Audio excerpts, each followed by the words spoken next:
नमो अरिहंताणं नमो सिद्धाणं नमो आयिरीयाणं नमो वज्जायाणं नमो लोये सव्यसावूणम्।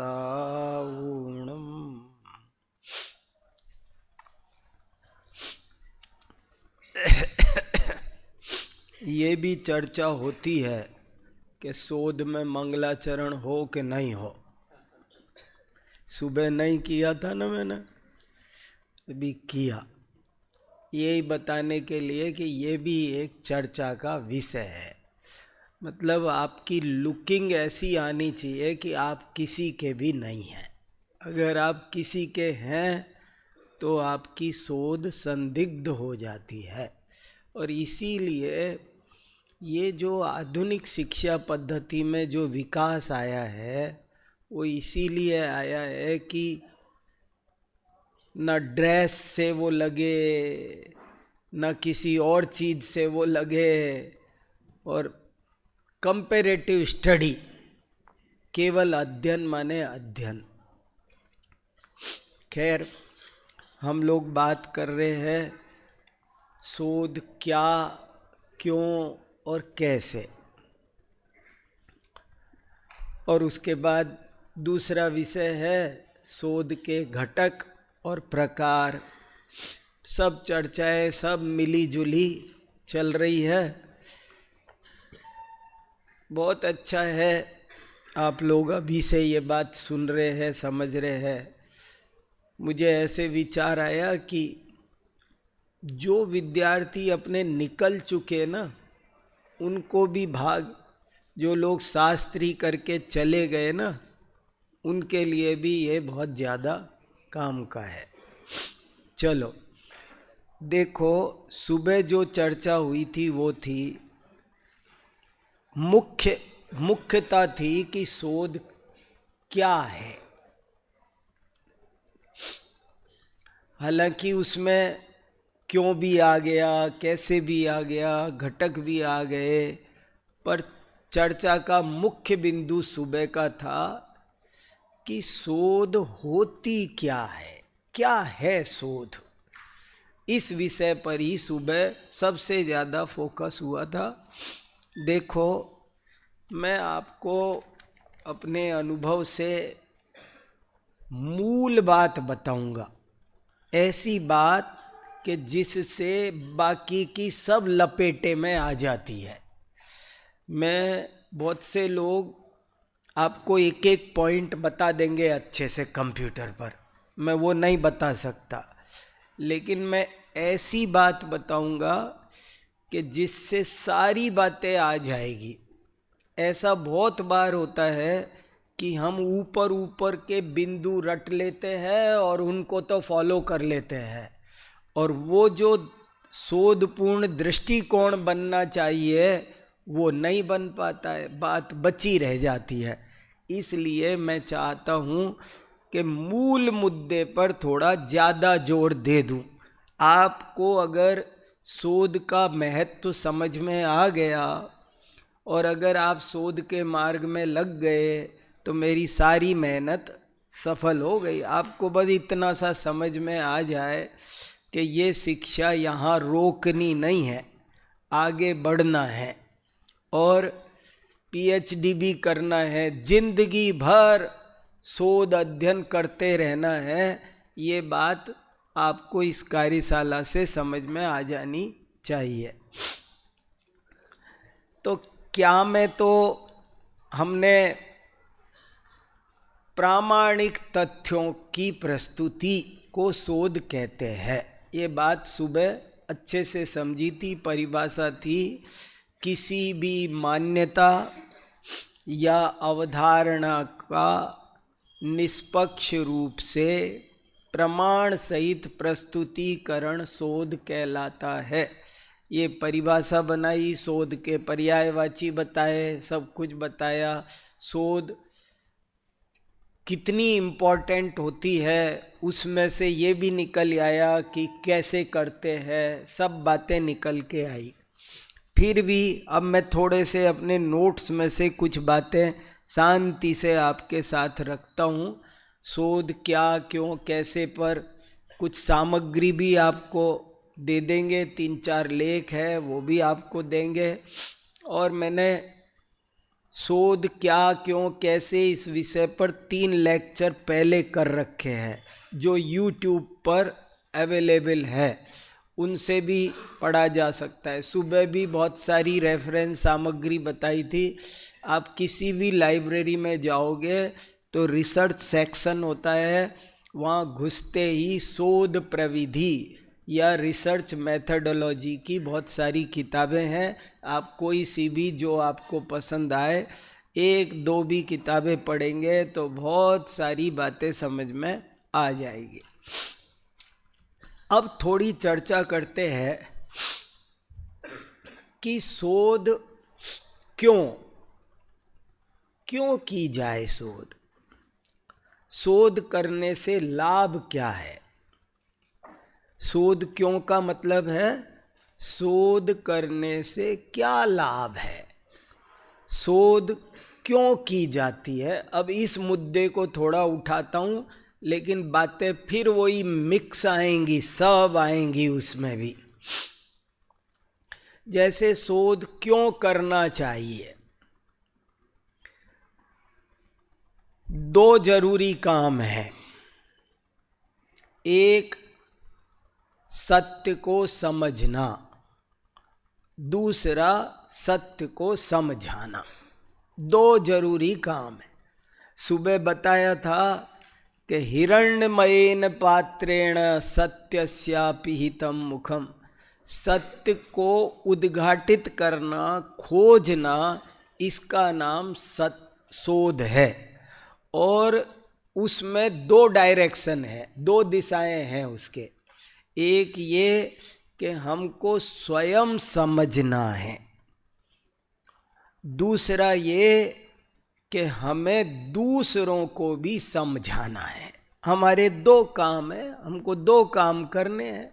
एक काम ये करना है कि हमें स्वयं समझना है, और दूसरा काम ये है कि हमें दूसरों को भी समझाना है। शोध करने से ये दोनों तरह के श्रेष्ठ लाभ होते हैं। आप स्वयं भी बहुत अच्छा तभी समझेंगे जब आप स्वयं शोध करेंगे, उसके बिना आप स्वयं भी नहीं समझेंगे। पहला पॉइंट बहुत इंपॉर्टेंट, मूलभूत, बुनियादी, जिस पर 1 घंटा बात कर सकते हैं। फिर बोलता हूँ, शोध करने से क्या लाभ है। 2 तरह के लाभ है। एक, स्वयं को बात ठीक से समझ में आती है। दूसरा, दूसरों तक, ज़्यादा से ज़्यादा लोगों तक बात को ठीक से संप्रेषित किया जा सकता है। 2 इम्पोर्टेंट काम है, बहुत इम्पोर्टेंट काम है। और ये शोध उन दोनों कामों में हमारी अभूतपूर्व मदद करता है, अभूतपूर्व मदद करता है। कैसे, वो तो आप चिंतन करोगे तब समझ में आएगा। पहला बिंदु पर फिर जरा सा इशारा करता हूँ, थोड़ा सा आपको समझ में आए। पहला बिंदु है कि स्वयं को बात अच्छी तरह समझ में आती है, उस पर विश्वास होता है, उस पर श्रद्धान उत्पन्न होता है। और अगर आप नहीं करेंगे तो आप ऊपर ऊपर से रट तो लेते हैं, ऐसा लगेगा तो कि हमें समझ में आ गया, पर समझ में नहीं आया होता है। पंडित टोडरमल जी ने एक वाक्य बहुत अच्छा लिखा है कि बिना परीक्षा किए गए श्रद्धान को अश्रद्धानवत ही जानना। दुनिया में लाखों लोग तत्व ज्ञान कर रहे हैं, पढ़ रहे हैं, पढ़ा रहे हैं, भाषण दे रहे हैं, लेकिन वे अपने गिरेबान में झांक कर देखें, अभी स्वयं भी उनको पक्की श्रद्धा उस पर नहीं हो पाई है। उसका कारण है कि उन्होंने स्वयं शोध नहीं किया है। अगर स्वयं शोध कर लेते तो उनको श्रद्धा हुए बिना नहीं रहती। जय धवला में एक वाक्य आता है कि जो व्यक्ति प्रमाणानुसारी है, माने आज्ञानुसारी के अर्थ में वहाँ है, जो आज्ञानुसारी है उसे सम्यक दृष्टि नहीं माना जा सकता। ऐसे साफ साफ लिखा है। जैन न्याय प्रदीपिका में मैंने उद्धृत किया है वो वाक्य, एक न्याय शास्त्र पढ़ने की आवश्यकता लेख में, उसमें उद्धृत किया है। पर बात यही है कि जब आप स्वयं शोध करते, देखो मैं क्या कहना चाह रहा हूं, आप तक मेरी बात पहुंच जाए, कि जब आप स्वयं शोध करते हैं, प्रमाणों के आधार पर बात की परीक्षा करते हैं, किसी भी मान्यता या तथ्यों की जब आप स्वयं निष्पक्ष होकर के जांच पड़ताल करते हैं, तब आपको जो श्रद्धान उत्पन्न होता है सो ही सच्चा श्रद्धान है। बाकी श्रद्धान की कोई वैल्यू नहीं है। पंडित टोडरमल जी ने मोक्ष मार्ग प्रकाशक में बहुत विस्तार से ये बात लिखी है कि बाकी के लोग कुल अपेक्षा हैं, देखा देखी हैं, और परीक्षा रहित पर भी लिखा कि ये परीक्षा रहित भी मिथ्या दृष्टि ही है। तो मैं ये कहना चाह रहा हूँ कि शोध करने से सम्यक दर्शन की प्राप्ति होती है। तत्व ज्ञान बहुत गहरा समझ में आता है। बहुत जोर दे के मैं ये कह रहा हूँ कि अगर आप जीवन भर देखो, आपका श्रद्धान निर्मल होगा, आपका तत्व ज्ञान निर्मल होगा। ये क्या बात कही जा रही है कि एक द्रव्य दूसरे द्रव्य का कर्ता नहीं है।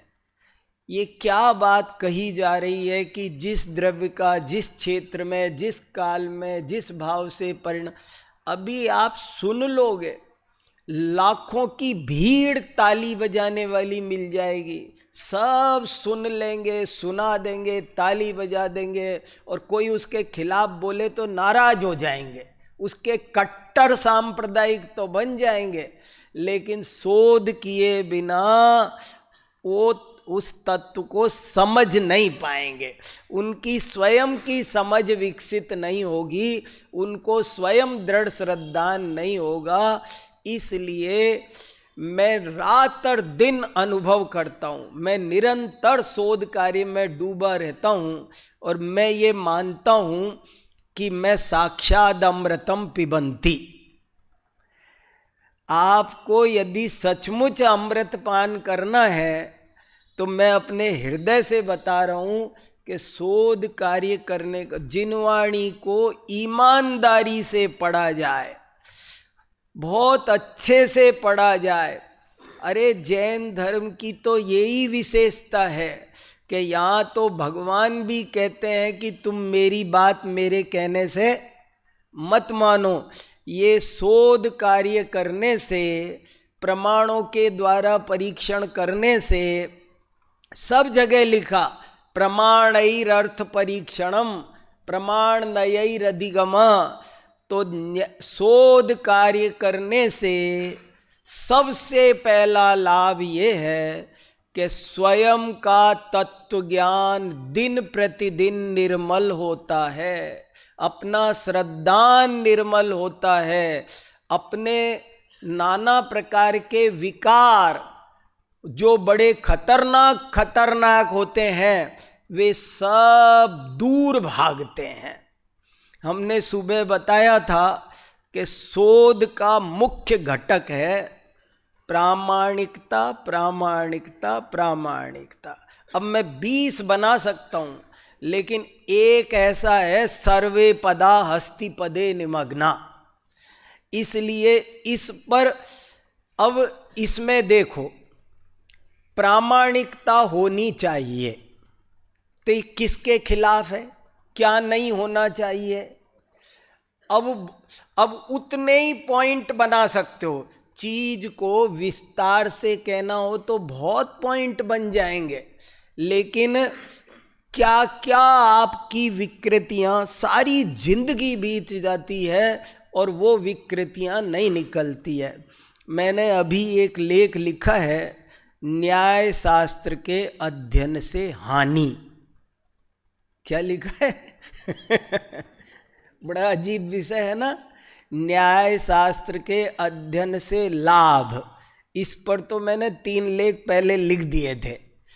अभी मैं एक नया लेख लिखा है और उस लेख का नाम है न्याय शास्त्र के अध्ययन से हानि।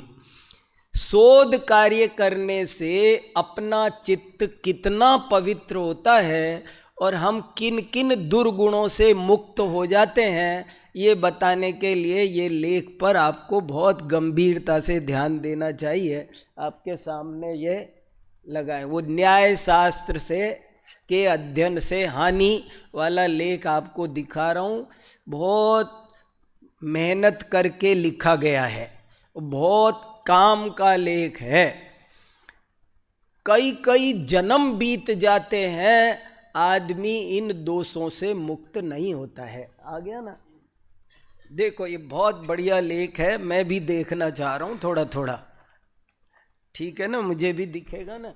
देखो, न्याय शास्त्र के अध्ययन से होने वाले लाभों की तो हमने अनेक बार चर्चा की है। वो वाला माइक है, देना मुझे, वायरलेस देना मुझे।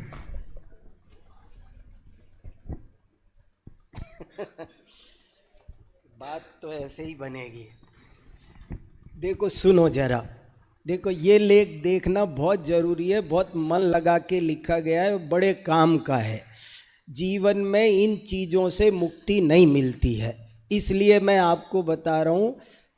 न्याय शास्त्र के अध्ययन से होने वाले लाभों की तो हमने अनेक बार चर्चा की है, किंतु प्रश्न है कि क्या न्याय शास्त्र के अध्ययन से कुछ हानि भी होती है?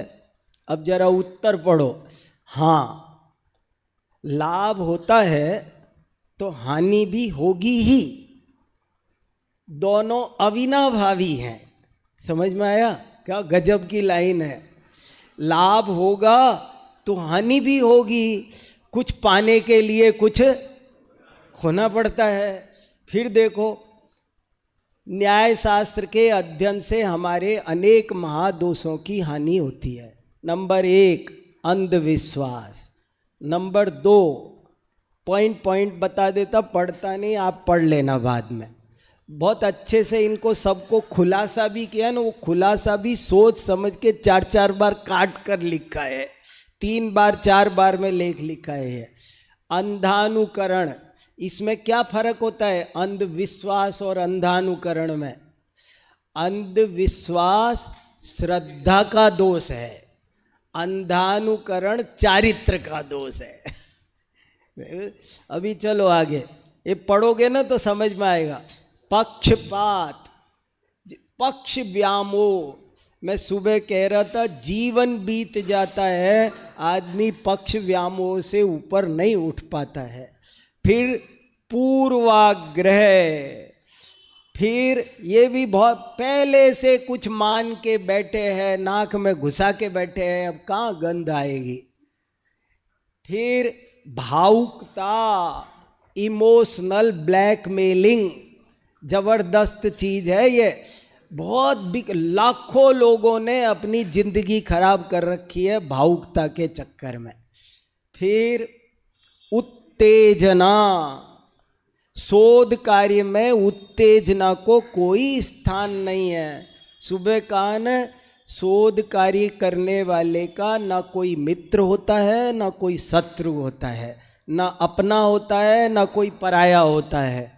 स्वार्थ, ये सब दोष खत्म हो जाएं, ये शोध के लाभ है। अब आप एक एक पॉइंट में लिख सकते हो शोध कार्य करने से कितने लाभ होते हैं।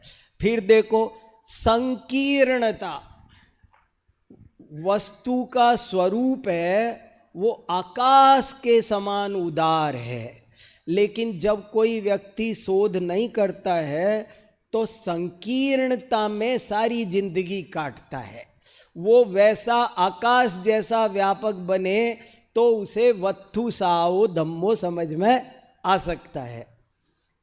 दंभ, लोभ, और आगे बढ़ जाओ थोड़ा, कपट, कपट की गुंजाइश नहीं बचती। अधीरता,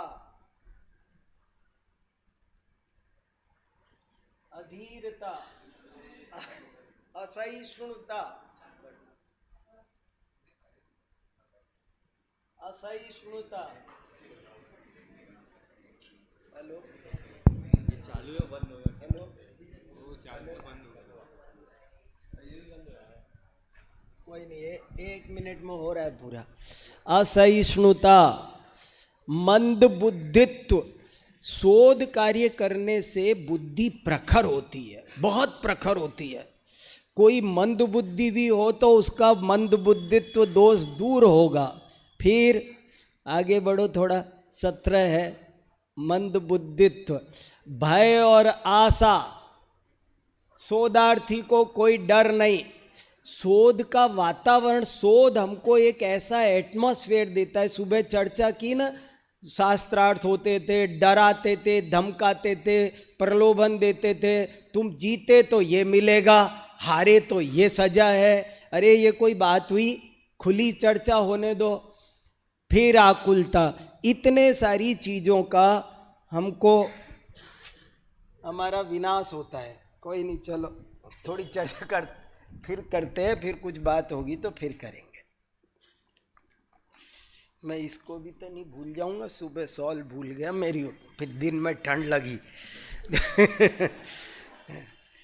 देखो सुनो, तो पहला काम तो ये बहुत इम्पोर्टेंट बुनियादी पॉइंट है जिसको अब मैं आगे बढ़ जाता हूँ, लेकिन इतना इम्पोर्टेंट है, मुझे कभी कभी लगता है कि जब तक घंटे 2 घंटे बोलो नहीं ना तब तक समझ में आता नहीं है। अगर दादा ने इतना नहीं बोला होता ना क्रमबद्ध पर्याय और सहजता पर, 1-2 दिन ही बोल के रह जाते ना, तो वो बात आती नहीं, लोग समझ नहीं पाते। इतना समाधि पर बोला तब कान पे जू रहेंगी लोगों के, नहीं तो रेंगती ही नहीं है, ऐसे चिकने घड़े हो रहे हैं। इसलिए मैं बहुत जोर देकर कहना चाहता हूँ, शोध कार्य करने से सबसे बड़ा लाभ तो स्वयं को होता है। अपना स्वयं का तत्व ज्ञान बहुत, जो करेगा सो जानेगा, ये बिल्कुल अनुभव की चीज बता रहा हूँ आपको, ऐसे समझ में नहीं आएगा। जब आप स्वयं जिज्ञासु बनकर ईमानदार तरीके से रात दिन पढ़ेंगे तो जो आनंद आएगा, जो लाभ होगा, जो ज्ञान मिलेगा वो अद्भुत होगा।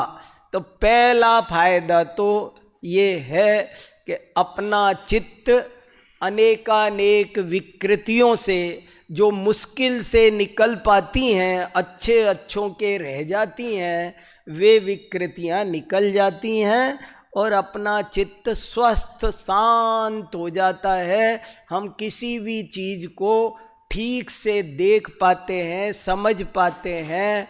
हमको कोई भी बात है ना झट से उत्तेजित नहीं करती है। हम किसी का पूर्व पक्ष हो उसके साथ भी न्याय करते हैं। बहुत से लोग पूर्व पक्ष के साथ न्याय नहीं करते हैं, उसको ठीक से नहीं पढ़ते हैं। जब आप शोध कार्य करेंगे तो आपकी दूसरों के प्रति क्षुद्र भावना, कसाय भाव, वो भी कम होता है। उनकी अपेक्षा समझ में आती है कि ये क्या कहना चाहते हैं, क्यों चूक रहे हैं, कहाँ गलती हो रही है, वो सब पकड़ में आता है। इसलिए शोध कार्य करने से सबसे बड़ा लाभ तो स्वयं को पहुंचता है। दूसरा मुद्दा, क्योंकि हमें दो काम करने हैं, एक स्वयं को समझना है और दूसरा दुनिया को समझाना है। ये भी हमारी जिम्मेदारी है, हमको समझाना है ना। भले वो हमारा बाई प्रोडक्ट है, कुछ कह लो, जो कुछ कहना है कह लो, वो आध्यात्मिक वे में वो गौण है, कुछ कहो, लेकिन हम इस महाविद्यालय में पढ़े हैं ना, हम एक सैनिक बने हैं ना। जैसे हर काम के लिए की जिम्मेदारी किसी को मिलती है, ऐसे ही हम अब हमारे जी को और कोई जिम्मेदारी नहीं है, लेकिन इस वीतरागी तत्व ज्ञान को जन जन तक पहुंचाना है। इसके संबंध में अगर कोई भ्रांति है तो उसको दूर करना है। इसके संबंध में प्रचलित भ्रांतियों का प्रामाणिक रूप से निराकरण करना और सही सही बात को दूसरों तक पहुंचाना, ये शोध कार्य से आता है। शोध कार्य करने से आप विश्वसनीय बनते हो, आप विश्वसनीय बनते हो, आपकी बात सुनी जाती है, आपकी बात दूर दूर तक जाती है। अब आप असांप्रदायिक हो गए, आपको सरकारी मान्यता मिलती है। देखो, सरकारी मान्यता मिलती है, इसका मतलब समझे आप, ये बहुत बड़ा पॉइंट है। आप ऑथराइज्ड बन गए, माने आप समझ, अथॉरिटी बन गए आप। एक चार्जर बाजार में 100 रुपये का भी मिलता है और एक चार्जर 2000 रुपये का भी मिलता है। फर्क क्या है? एक कंपनी का है, एक लोकल है। कंपनी वाले की गारंटी है। जब कोई व्यक्ति पीएचडी करता है, जब कोई आदमी शोध करता है, तो वो उसका अधिकृत विद्वान बन जाता है और उसे समाज स्वीकार करती है, उसे सरकार स्वीकार करती है, उसकी बात को निष्पक्ष होके सुना जाता है। और ये आपकी जिंदगी की बहुत बड़ी उपलब्धि है। 100 पुरस्कार मिल जाना आसान है, समाज से स्वीकृति मिलना ये बहुत। अरे साहब, वो निष्पक्ष विद्वान हैं, उनसे पूछो। ये किसी के बारे में ये धारणा आसान नहीं होती है। तो ये जब आप शोध करते हैं तो आप, सरकार आपको मान्यता देती है, आपको समाज मान्यता देती है और आप बहुत अच्छे ढंग से अपनी बातों को प्रामाणिक वे में दूर दूर तक पहुंचा पाते हैं। न केवल पहुंचा पाते हैं, उनको स्वीकृति दिला पाते हैं। न केवल पहुंचा पाते हैं, उनको स्वीकृति दिला पाते हैं। ये बहुत बड़ा फायदा है। और इसलिए अगला पॉइंट ले लो, चाहे इसी में जोड़ लो, मुद्दे तो दो ही है। शोध कार्य क्यों किया जाए? दो काम है। नंबर 1, अपने को अभूतपूर्व लाभ होता है। और यहां तक कि मैंने आपको कह दिया कि बिना ये किए कोई तत्व का श्रद्धान भी करता हो, मैंने अंदर से खोखले पाया है विद्वानों को। मैं आपको सच बता रहा हूँ, यहाँ बोल रहा हूँ। मैंने बहुत लोगों को, बहुत लाखों लोगों को तत्वाभ्यास करते हुए भी अंदर से खोखला पाया है। और वो खोखलापन किस चीज़ का है? तो मैंने पाया कि उसका कारण है उन्होंने स्वयं अनुसंधान नहीं किया, स्वयं चीज को है, हाँ, स्वयं के लिए उसको स्वयं से समझा नहीं है अच्छी तरह। ये एक सबसे बड़ी कमी रही है।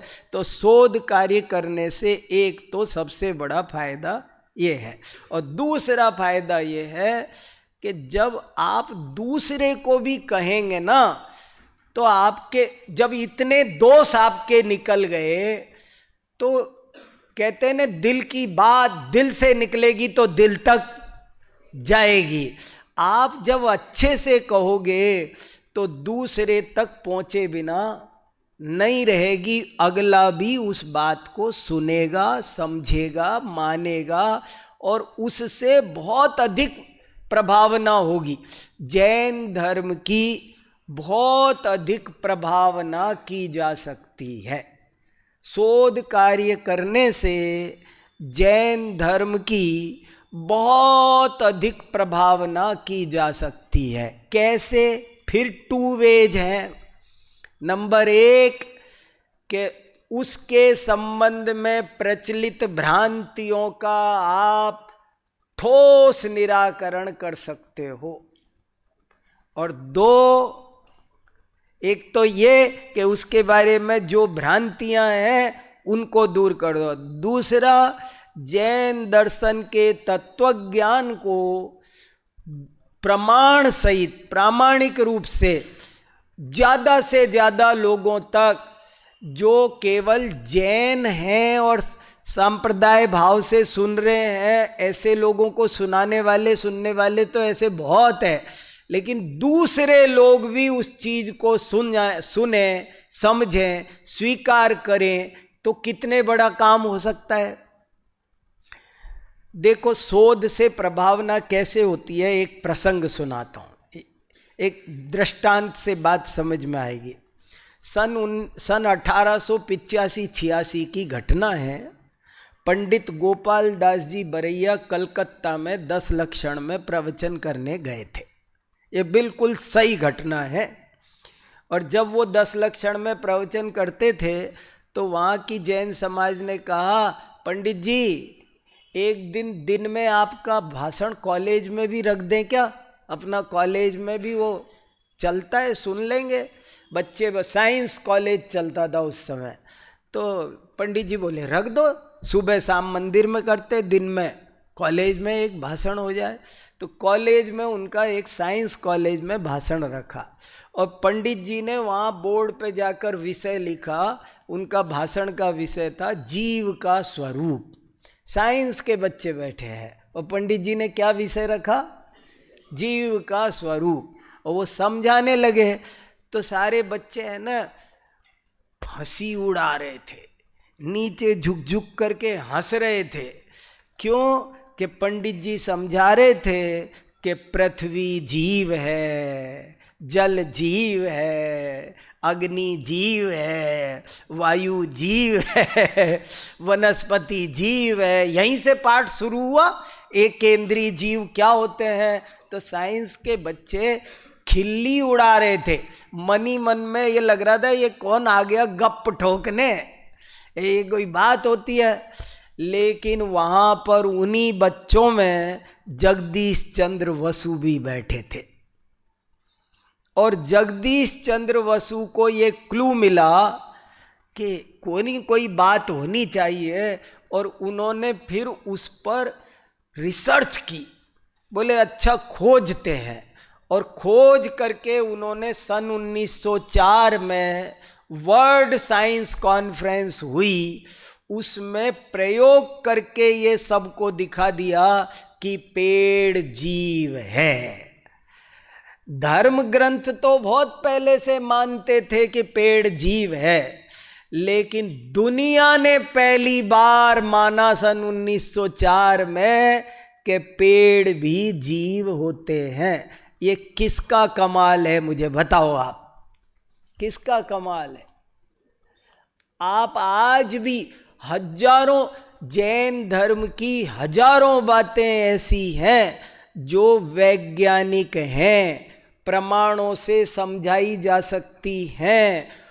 अभी भी 2 साल पहले जिसको नोबेल पुरस्कार मिला वो जैन थ्योरी है।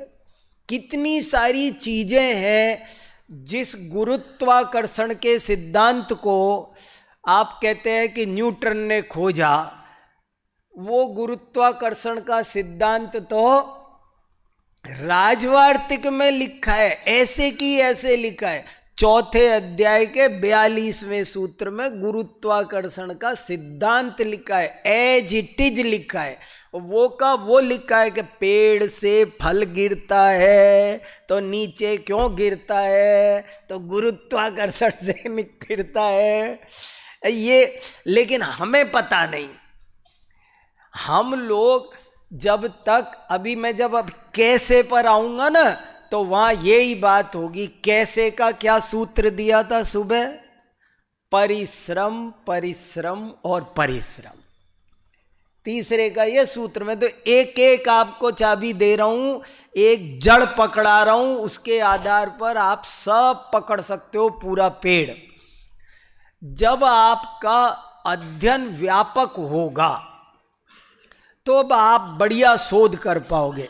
आपको व्याकरण का भी ज्ञान हो, न्याय का भी, चारों अनुयोगों का, अन्य भाषाओं का, अन्य परंपराओं का, जब जब और यही उम्र है, आप जिस उम्र में हो, विद्याभ्यास का इससे बढ़िया गोल्डन पीरियड आपको जिंदगी में आगे मिलने वाला नहीं है। इसलिए अभी जितना ज्यादा पढ़ा जा सके, समझा जा सके, उतना पढ़ लो, समझ लो। बाद में तो पछताना रह जाता है। कई चीजें आज भी हम सोचते हैं अरे तब नहीं पढ़ी, आज पढ़ रहे हैं तो अब आज उतना बैठा नहीं जाता है, थक जाते हैं, कभी आंखें थकती है, कभी कमर थकती है बहुत दिक्कतें आती है कि नहीं। आराम कर करके काम करना पड़ता है, नहीं होता है काम। और आज आप कर सकते हो बहुत सारा काम। इसलिए विद्याभ्यास करने से आप बहुत अच्छी शोध कर सकते हो। आपको लक्षण कंठस्थ करने चाहिए ढेर सारे श्लोक देखो, जब आप शोध करोगे तो आपको रेफरेंस लगाने पड़ेंगे। संदर्भ कैसे लगाए जाते हैं? खोज के। खोजा तो बाद में जाता है, पहले तो चित्त में वो उपस्थित होता है। अगर आपको वो तत्संबंधी गाथा श्लोक उपस्थित नहीं हुआ यहाँ, तो किताब में भी कहाँ खोजोगे? पहले यहाँ उपस्थित हो जाता है, बाद में जरा उसका नंबर वंबर देखने और उसके कुछ शब्द शुद्ध करने के लिए जरा उठाना गोमट सार। कौन सी गाथा थी ये? 800 थी कि 802 थी? एक थी ये। लेकिन आपको पहले कंठस्थ रॉ मटेरियल, कच्ची सामग्री भी रेफरेंस लगाने की आप कदम कदम पर खोज नहीं पाएंगे। आपको खुजी खुजाई यहाँ होनी चाहिए, थोड़ा थोड़ा। अरे ये बात यहाँ आई है, अरे ये बात यहाँ आई है, अरे ये बात वहाँ मिलेगी, अरे ये बात वहाँ मिलेगी। ये सब पता होगा। और वो कब पता होगा? जब आप पढ़े होंगे, अच्छे ग्रंथ पढ़े होंगे। मैंने एक लेख और लिखा है, विद्यार्थी के सट आवश्यक। पता होगा, सुना दिया पहले शायद पिछली बार, बस तो फिर अब नहीं बताते, वो काम हो गया। विद्यार्थी के, मेरा 10 मिनट बच गया। विद्यार्थी के सट आवश्यक इसीलिए लिखा था कि जब आप इस तरह से मेहनत करेंगे तो आप जरूर बहुत अच्छा शोध कार्य कर पाएंगे। इसलिए देखो, जैनेन्द्र सिद्धांत कोश, जैन लक्षणावली, 10-20 डिक्शनरीज अपने पास में होनी चाहिए और नोट्स का भंडार होना चाहिए। नोट्स भी बड़े वैज्ञानिक ढंग से बनाने चाहिए, क्लासिफिकेशन करना चाहिए। मेरे पास होंगी 20-25 डायरियाँ, 20-25 फाइलें हैं मेरे पास, और उनमें सब में अलग अलग विषय है बहुत सारे। उन विषयों पर सामग्री लगाता जाता हूँ, पन्ना घुसाना, इसमें पन्ना जोड़ना, ऐसे करके काम करते हैं। तो जब आप परिश्रम करेंगे तो आप बहुत बढ़िया शोध कर पाएंगे। फिर देखो क्या क्या होता है शोध कार्य करने से। एक तो बताया स्वयं समझ में आता है, दूसरे को समझा पाते हैं, जैन धर्म की प्रभावना कर पाते हैं। कितनी सारी बातें हैं। बहुत से लोग कहते हैं जैन धर्म महावीर भगवान ने चलाया। अब आप ऐसे ही कहोगे तो काम नहीं चलेगा, लेकिन आप प्रमाण दोगे। हरमन जैकोबी ने सिद्ध कर दिया कि नेमिनाथ तक तो तीर्थंकर इतिहास बता रहा है। तो देखो वो लोग कैसे रिसर्च करते हैं, हमको ये भी सब सीखना है। चीजें कैसे ढूंढी जाती है, ढूंढना भी एक कला है।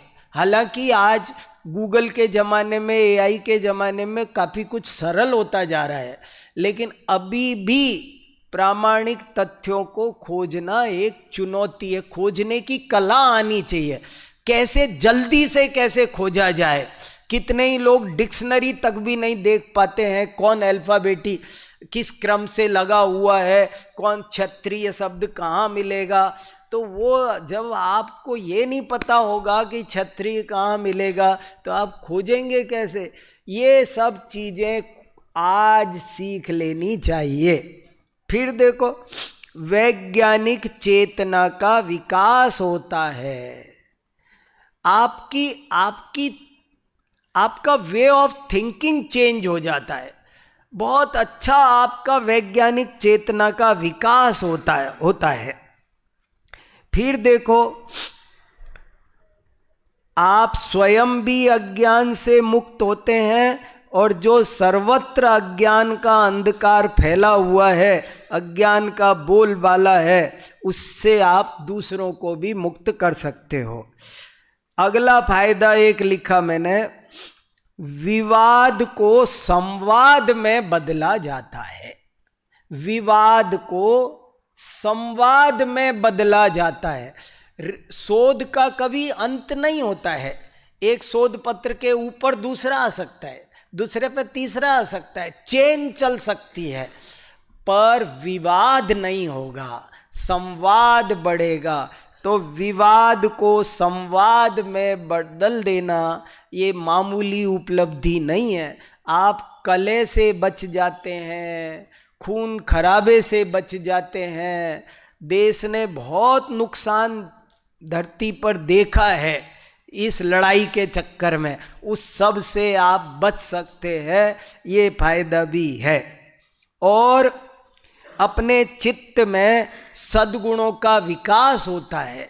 हम में तटस्थता आती है, विनम्रता आती है, ये है ना, दूसरे की जगह खड़े होकर सोचना आता है, दूसरे के दृष्टिकोण से भी देखना आता है। तो उससे है ना, मन की जो गंदगी है वो ऑटोमेटिकली दूर हो जाते। बहुत अच्छा लगता है मन को कि अच्छा ये बात ऐसे है, ये थी और ये बन गई।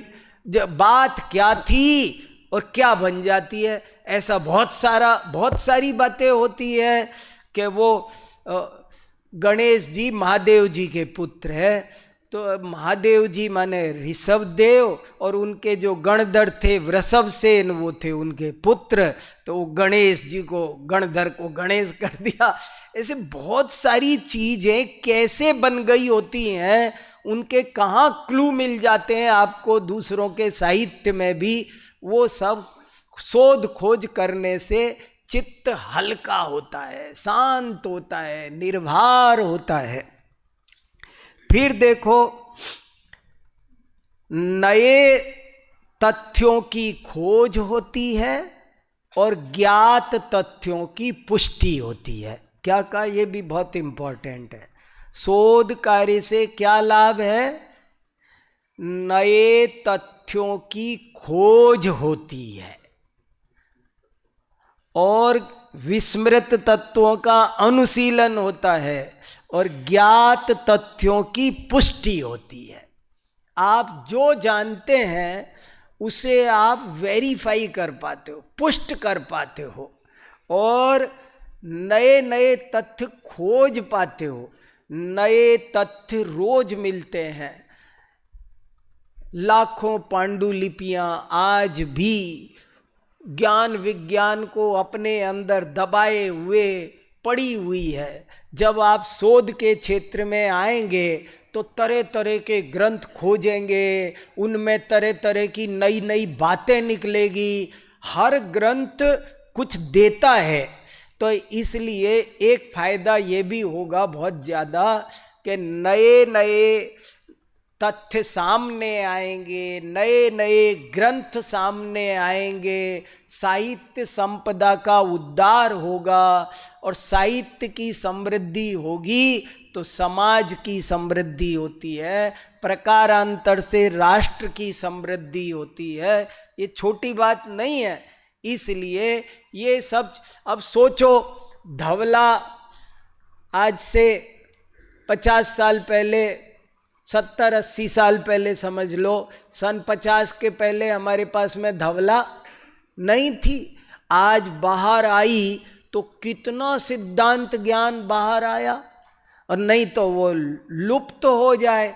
बहुत सारा ज्ञान जो नष्ट होने के कगार पर है। कितनी हमारी आयुर्वेद की पांडुलिपियां हैं, कोई विषय ऐसा नहीं है जिस पर जैनाचार्यों ने नहीं लिखा। आयुर्वेद क्या, व्याकरण क्या, ज्योतिष क्या, लेकिन हम उनको देखते ही नहीं, जानते ही नहीं, खोजते ही नहीं, तो उससे क्या होता है, फिर वो नष्ट हो जाएंगे। हम जो चीज जो माला माल है वो कंगाल के रूप में सामने आएगा। इसलिए शोध के क्षेत्र में आने से हर विद्वान, एक विद्वान जिंदगी में 10-20 पांडुलिपियों का उद्धार कर देता है आसानी से, अगर इस लाइन में आए तो। इसलिए इससे अपना उपयोग अच्छा रहता है। कभी जिंदगी में नीरसता नहीं आती है, बोरियत नहीं आती है। आप बुढ़ापे तक भी, आखिरी सांस तक भी आप मस्त और स्वस्थ रह सकते हो। नहीं तो टाइम पास करना ही एक प्रॉब्लम होती है बहुतों की। इसलिए ये मैं जो कहना चाह रहा हूं ना, उसको घुमा फिरा कर कितने शब्द आ रहे हैं, लेकिन बहुत महत्वपूर्ण लाभ अपने को होता है। ये एक खास बात है। नए तथ्यों की खोज होती है। भूल गए हों विस्मृत तथ्य तो उनका फिर से अनुसंधान हो जाता है। जो चीज समारोप लग गया हो, समारोपात ताद्रे गया उसी में, तो वो वापस वो फिर से पुनर्जीवित हो जाता है। और जो ज्ञात तथ्य होते हैं उनकी पुष्टि होती है। ओ, एक प्रमाण और मिला, ओ इसका एक प्रमाण और मिला, और फिर आनंद आता है। अरे इसका एक प्रमाण और मिला, फिर आनंद आता है। तो इसलिए ज्ञात तथ्यों की पुष्टि भी होती है। नए नए ग्रंथ बाहर आते हैं, बहुत सामग्री देखो, ऐसे बहुत मेरे को प्रसंग याद है। हिंदी साहित्य में कोई सामग्री नहीं है, ऐसे एक बार चर्चा चली थी इधर। तो महावीर जी की कमेटी ने एक मीटिंग की थी, और एक कस्तूरचंद कासलीवाल विद्वान थे, यहाँ बरकत नगर में रहते थे। मैं उनके घर फिर बहुत जाता था। और फिर यहाँ पर राजस्थान हिंदी जैन ग्रंथ अकादमी की स्थापना हुई, और उसमें कस्तूरचंद कासलीवाल ने सारे जैन कवियों को, जैसे मैंने कोरोना में जैन हीरोज पर व्याख्यान किए थे ना, ऐसे उन्होंने सब पर, दौलत राम बुद्धजन, तो सब कहने लगे अच्छा इतना सारा जैन साहित्य है। मेरे को एक दफे किसी ने कहा, न्याय दर्शन के प्रोफेसर ने, कि जैन न्यायिकों के पास तो 2-3 ग्रंथ है, परीक्षा मुख, न्याय दीपिका, प्रमेय कमल मार्तंड, बस यही है। तो मैंने कहा कि रुको बताता हूँ, और मैंने वो 300 ग्रंथों की सूची बना के ले गया। बोले हैं इतने जैन ग्रंथ?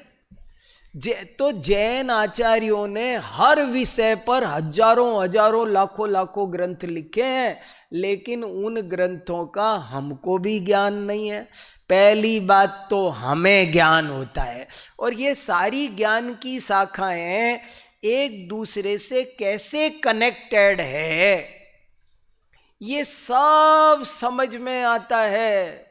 मैं कह रहा हूं आपको, आप रोज अमृत स्नान करेंगे, संसार के किसी फील्ड में आपको इतना सुख शांति नहीं मिलेगी जितनी सुख शांति आपको इसमें मिलेगी। मैं तो चाहता था कि ये जो अपने निकल गए ना बच्चे बहुत सारे, वो भी उनको कितने ही लोग छोड़ छोड़ करके फटाफट है ना व्यापार में इसमें उसमें लग जाते हैं, बड़े भाग्य से इस फील्ड में आए हैं। और अब क्या है, यूं सोच लो, चोंच मिली है तो चुगा भी मिल ही जाएगा, पेट भर जाएगा। हमारा देश तो भिक्षुकों का है, भिक्षा मांग के खा लेंगे, क्या बिगड़ा, कहीं भीख मांग के खाएंगे, पर पढ़ेंगे लिखें। देखो सैनिक हो, और सैनिक मतलब नहीं पूछता है, सीमा पर सैनिक क्यों जाते हैं, क्यों जाते हैं, 2-2 पीढ़ी 3-3 पीढ़ी, एक भाई खत्म हो गया दूसरा भी जा रहा है, क्यों जा रहे हैं, क्या मिल रहा है, कुछ नहीं, पैशन है। आपको भी जैन दर्शन का नशा चढ़ना चाहिए, क्या मिलेगा इससे, क्या लेना देना है, कुछ नहीं मिलेगा, पर तुमको ये चीज में आनंद आना चाहिए। मिलना क्या है, ज्ञान मिलेगा, आनंद मिलेगा, और क्या चाहिए इसके अलावा, इसके अलावा की कीमत क्या है। इसलिए इस फील्ड में लिखने से, पढ़ने से, रहने से स्वयं को अभूतपूर्व लाभ होने वाला है। और देखो एक मैंने पॉइंट लिखा है, शोध कार्य से स्वस्थ समाज की रचना होती है। क्यों होती है ये तो आप समझ गए होंगे ना, शुरू से सुबह से चर्चा चल रही है। क्यों होती है, क्योंकि जो अस्वस्थ समाज होता है वो कहता है जो हारेगा उसे घानी में पेल देंगे, काला मुंह करके गधे पे बिठा करके निकालेंगे, उसे नौकरी करवाएंगे। ये सब बीमार रुग्ण समाज के लक्षण हैं। और स्वस्थ समाज विरोधी को स्वीकार करता है। मैं एक बात पर बहुत सोचा करता हूँ, और मैं सोचता हूँ कभी भारत का ये गुण खत्म ना हो। भारत का कोई सबसे बड़ा गुण कोई है तो वो गुण ये है कि विरोधी से प्रेम रखना। समूची भारतीय, मेरे से मैं तो कई दफे बड़े बड़े यूनिवर्सिटी के बड़े सेमिनार, बड़े कार्यक्रम में बोला हूँ। एक दफे तो संस्कृत दिवस में कहा था मैंने कि सबसे बड़ी विशेषता भारतीय संस्कृति की है कि ये विरोधी से प्रेम करती है, विरोधी को खत्म नहीं करती। विरोधी को जहर का प्याला पिलाओ, फांसी पे चढ़ाओ। हमारे यहाँ जीवन्तु में शत्रुगणा सदैव ये साम प्रयत्नेन निराकुलोहम यदा यदा माम भजते प्रमाद तदा तदा माम प्रतिबोधयन्ति। देखो विरोध तो सौंदर्य है, विरोध से विकास होता है। आज अगर देखो अकलंक आचार्य इतना साहित्य क्यों लिख पाए, जब दूसरों ने प्रहार किया, जब कोई हमारी बात काटता है ना तो हमको उससे मैटर मिलता है, हम उसके बारे में कुछ सोचते हैं, बात पर बात बनती है। जब बात ही नहीं होगी तो वादे वादे जायते तत्वबोध। ये इतना साहित्य क्यों लिखा गया? अगर दुनिया में सब एक मत के होते तो इतना साहित्य नहीं लिखा जा सकता था। सर्वज्ञ सिद्धि में इतने तर्क क्यों आ गए? क्योंकि जिसने जो तर्क कहा आचार्यों को उस तर्क की काट खोजनी थी। प्रमाण के इतने भेद क्यों आ गए, इतनी बातें क्यों आ गई? वो जो कौन किसके निराकरण के लिए लिखा है, तो आपको अन्य दर्शनों का ज्ञान चाहिए, व्याकरण का ज्ञान चाहिए, खूब सारी सामग्री कंठस्थ होनी चाहिए। आपको है ना हजारों की तादाद में श्लोक कंठस्थ हो, हर शब्द का मीनिंग आना चाहिए। मैं ऐसे कहता रहता था, पहले तो यहाँ भी कहा कई दफे कि अपने कान पर चुंगी चौकी बिठाओ। चुंगी चौकी समझ गए? पुराने जमाने में हर शहर के बाहर एक टैक्स प्लाजा होता था, और वो टैक्स जो वो एक ऐसे लकड़ी का सा ऐसे डाल के रखते थे, जैसे वो बैरियर होता है ना कारों को निकलने के लिए टोल टैक्स पर, ऐसा गांव में भी उसको चुंगी बोलते थे। गांव में कोई भी गाड़ी सामान लेके आएगी, मान लो कोई बैलगाड़ी गेहूं लेके आ रही है, तो वो पहले कहेंगे पहले चुंगी दो। चुंगी माने टैक्स, कर, टैक्स दो और तब अंदर जाने देंगे। तो अपने कान पर भी एक चुंगी चौकी बिठा के रखो। कोई भी शब्द हमारे कान में आए तो उससे पूछो कि पहले अपना आई कार्ड दिखाओ, तुम किस धातु से बने हो, क्या उपसर्ग है, क्या प्रत्यय है। जब आप शब्द पढ़ोगे ना, मैंने एक लेख लिखा है शब्दों में झलकती जैन संस्कृति, और उसमें 50 शब्द लिखे हैं कि किस किस शब्द में से ये कहाँ से ये चीजें आई है और इनके पीछे कितना सारा जैन तत्व ज्ञान छुपा हुआ है। जब आप रिसर्च करोगे तब पता चलेगा। जैसे पूजा शब्द है ना, पूजा, एक विश्व प्रसिद्ध भाषा वैज्ञानिक हुए हैं सुनीति कुमार चटर्जी, विश्व प्रसिद्ध भाषा विज्ञान के। आप गूगल पर सर्च करना, 1 मिनट में वो रिजल्ट देगा 10। तो वो सुनीति कुमार चटर्जी ने लिखा कि पूजा शब्द केवल जैनों का है, प्योर जैनों का मौलिक शब्द है, दूसरे के यहां पूजा नहीं चल सकती, सिर्फ जैनों के बनती है। क्यों बनती है? क्योंकि पूजा शब्द का अर्थ होता है पू माने राग, जे माने जीतना, द्रविड़ भाषा का शब्द है, और पूजे ओरिजिनल शब्द है। पू माने पुष्प, पू माने पुष्प, पुष्प माने राग, और जो राग को जीत ले वही पूजा का अधिकारी है, उसी की पूजा हो सकती है, बाकी किसी की पूजा नहीं हो सकती। तो कौन पूज्य, कौन पूजा? अब देखो पूजा शब्द में कितनी गहरी जैन संस्कृति छुपी है। चेला, चेला शब्द में जानते क्या? चेल माने वस्त्र, चेल माने वस्त्र। चेला शब्द ये सिद्ध करता है कि जो वस्त्र पहनते हैं वे चेला ही होते हैं, गुरु तो वस्त्र रहित ही होते हैं। समझ में आई मेरी बात? समझ में आई? चेला शब्द में से ये निकल रहा है कि चेला माने सचेल को, कपड़े भी धारण करो और गुरु भी कहलाओ, ये नहीं हो सकता। कपड़े धारण करने वाले सब कोई भी हो, चेला ही है, और गुरु वो है जो अचेलक है। ऐसे जब आप शब्दों को खोजोगे, शब्दों को पढ़ोगे, तो आपको बहुत ज्ञान की प्राप्ति हो। एक एक करके धीरे धीरे धीरे धीरे, ये लौकी की बेल नहीं है जो 4 दिन में बढ़ जाएगी, ये वट वृक्ष है, 10 साल लगेंगे, 20 साल लगेंगे पकते पकते, लेकिन पवित्र इरादे से कंटिन्यूअस लगे रहो, रोज लगे रहो।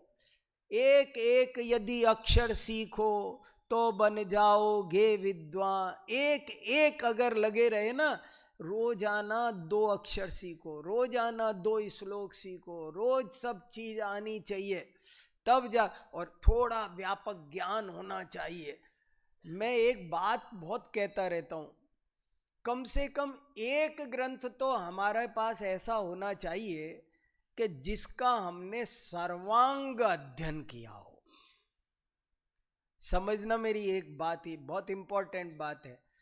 कोई एक ग्रंथ, मैं कई दफे इंटरव्यू लेने जाता हूं ना, तो मैं ये पूछता हूं तुम्हारी किस में मास्टरी है, तुम बोलो किस ग्रंथ में से प्रश्न पूछूं, ऐसे पूछते हैं हम, पहले उसी के पाले में गेंद फेंक दो, तू बता कौन से ग्रंथ में से प्रश्न पूछे, और तब वो जो कह दे उसमें से उत्तर नहीं दे तो उसकी तो डबल इंसल्ट हो गई। समझ में आया कि नहीं? मैं हिंदी का इंटरव्यू दे रहा था, ये 35 साल पुरानी बात है, मेरठ यूनिवर्सिटी में, सन 91 की बात है।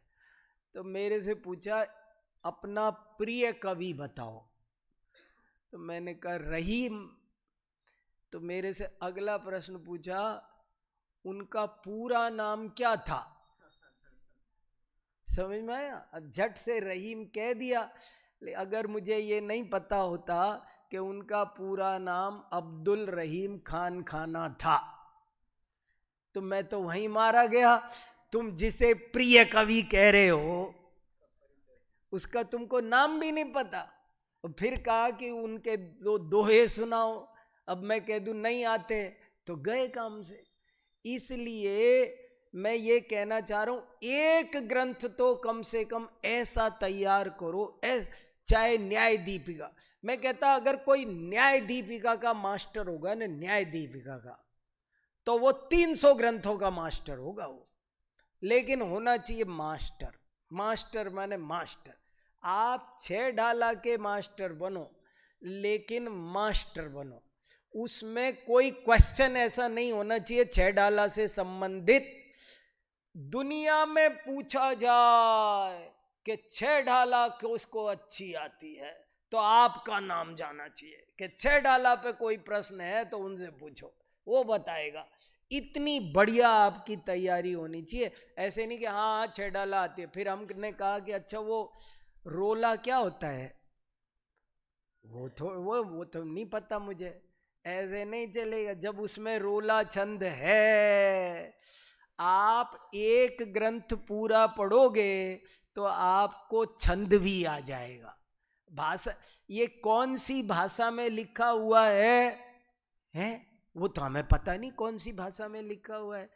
हम 6 डाला के मास्टर भी कैसे बन जाते हैं कि मोटे मोटे बस थोड़ी थोड़ी बातें पढ़ लेते बस और समझ लेते 6 डाला के मास्टर बन गए। ऐसे नहीं मास्टर बनेंगे। हम पूछे ढाल माने क्या होता है, वो होता है नहीं चलेगा। वो क्या होता है और आप रिसर्च करेंगे तो आपको सब चीजें पता चलेगी।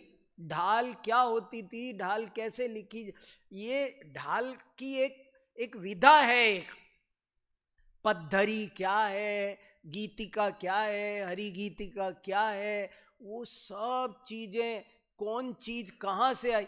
एक ग्रंथ का तो कम से कम ऐसा होना चाहिए आदमी कि वो उस जैसा तो कोई दूसरा हो ही नहीं। ये भी विद्वान बनने का तरीका है। मैंने 2 तरीके बताए हैं आपको विद्वान बनने के। एक तरीका समझ में आया, एक तरीका विविध शास्त्रों का अभ्यास करो, व्यापक जानकारी करो। वो है ना श्लोक, बिना व्याकरणेनांध बधिर कोश वर्जित, अलंकारम बिना पंगु मूकस्तर्क विवर्जित। नहीं आया तो सब लंगड़े लूले हैं। ये सब बिना व्याकरणेनांध, व्याकरण नहीं आई तो शब्द का अर्थ दिखाई नहीं देता, हम अंधे रहते हैं। इसलिए ये सब आना चाहिए। एक तरीका तो ज्ञान व्यापक होना चाहिए, दूसरा तरीका कम से कम समय सार का तो ऐसा मास्टर होना चाहिए। माने कोई भी एक ग्रंथ, वो तो ऐसा कहोगे ताल ठोक के आ जाओ सामने, इस पर तो मेरे से बात कर लो। इतनी अच्छी तैयारी कम से कम एक ग्रंथ की होनी ही चाहिए। फिर देखो मैंने एक और पॉइंट लिखा है, शोध करने से क्या लाभ में आजीविका मिल जाती है। शोध कार्य करने से आर्थिक लाभ भी होते हैं। आजीविका मिलने में किए हुए हो, मैंने पीएचडी की तो मुझे 3 इंक्रीमेंट मिले। वो 3 इंक्रीमेंट आज जाने कितने लाख हो गए होंगे। इंक्रीमेंट पीएचडी का सरकार से अभी तो कॉलेज में बिना पीएचडी किसी को आप लेक्चरर बन नहीं सकते। तुम समझो मैं पीएचडी ना करूं और मैं कॉलेज में लग जाऊं तो वो हो नहीं सकता। आपको एक शांति का जीवन मिल जाएगा कि आप चुपचाप सारी जिंदगी इधर उधर की चिंताओं से मुक्त रह के रात और दिन अपने शास्त्रों में लगे रहो। ये फायदा भी शोध कार्य करने से मैंने नोट किया है, ये भी होता है, बहुत फायदा होता है। आप उच्च कोटि के विद्वान बनते हो और आपको तरह तरह से सरकारी लेवल पर काम नहीं मिले तो प्राइवेट लेवल पर मिलता है, उससे आजीविका मिलती है, उससे प्रतिष्ठा मिलती है। और ज्ञान तो पहले बता ही दिया, खली जैसे ये भी है, जैसे ध्यानेन चेद उभे लभ्ये, जैसे ध्यान करने से दोनों लाभ होते हैं। असली लाभ तो असली लाभ है, असली लाभ तो तेल का है, लेकिन खली भी, जो धान तैयार करेगा खेत में तो धान तो मिलेगा, साथ में भूसा भी मिलेगा, तो भूसा जैसा ही सही। मगर हालांकि बहुतों को ये भूसा ही धान लग रहा है, वो धान को भूसा समझ रहे हैं। ऐसे भी लोग होंगे, वो कहेंगे अच्छा, लेकिन नहीं, ये असली बात है। तो इसलिए ये सब फायदे इससे होते हैं। ज्ञान में प्रामाणिकता आती है, व्यापकता आती है, अगाधता आती है, जैन दर्शन की अपने तत्व की रक्षा होती है, जीव को अनाग्रही बनाता है, सहिष्णुता बढ़ती है, अन्य पक्ष का भी ज्ञान होता है, अपने पराये आदि की क्षुद्र भावनाएं समाप्त होती है, हर बात को परीक्षा तर्क आगम के आधार पर शांतिपूर्वक सोचने समझने की कला का विकास होता है, बात को सर्वत्र रिकॉग्निशन मिलता है, बुद्धि व्यस्त स्वस्थ और तीव्र बनती है, समीक्षात्मक दृष्टिकोण का विकास होता है, ज्ञान के प्रति ईमानदार बनना आता है, सांप्रदायिकता और मताग्रह से ऊपर उठना आता है, नूतन तथ्यों की प्राप्ति आदि का सदा आनंद मिलता रहता है, राष्ट्र में भी शांति स्थापित होती है, जैन धर्म को विश्व में फैलाया जा सकता है। इतने सब लाभ है। अब आप लोग कोई प्रश्नोत्तर थोड़ी चर्चा करो तो थोड़ा और कुछ खुलेगा निकलेगा। तो हाँ बोलो संयम जी। सुबह आपने लेख और पत्र के बीच में अंतर तो बताया था, लेख और शोध पत्र के बीच में मुझे 4 चीजों में अंतर पूछना है। हाँ, पीयर रिव्यूड आर्टिकल, हाँ, पेपर, हाँ, डिसर्टेशन हाँ। और थीसिस। डिजर्टेशन और थीसिस में वो अंतर है जो एकांकी और नाटक में होता है। एकांकी और नाटक में क्या फर्क होता है? जो खंड काव्य और महाकाव्य में अंतर होता है वही अंतर डिजर्टेशन और थीसिस में होता है। डिजर्टेशन का विषय छोटा होता है, एक पक्ष लेकर के डिजर्टेशन, छोटा पक्ष लेकर के डिजर्टेशन लिखा जाता है, और जब कोई बड़ा विषय लेकर के लिखा जाता है इसमें लघु और वृहद का ही अंतर है। इसीलिए हिंदी में डिजर्टेशन को लघु शोध प्रबंध कहते हैं।